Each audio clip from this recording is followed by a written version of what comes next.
Her gün ağlattın durdun, kalbime saray kurdun.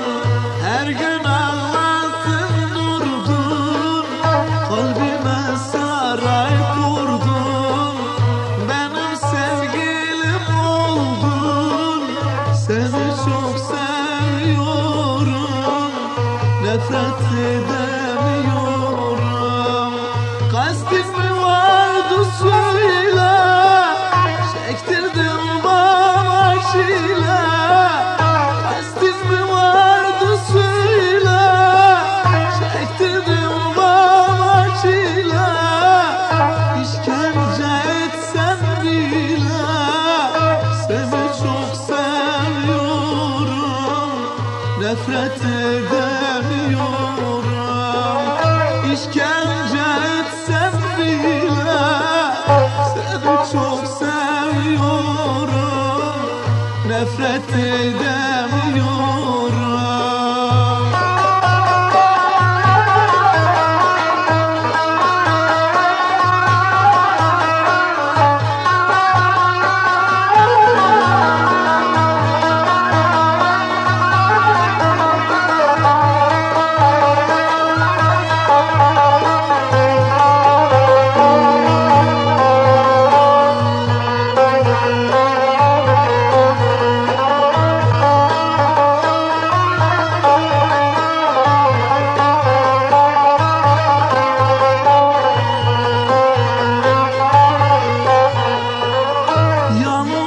Gelmezsen de, yüzüme gülmezsen de, yanıma gelmezsen de, yüzüme gülmezsen de, beni hiç sevmezsen de, seni çok seviyorum, nefret edemiyorum.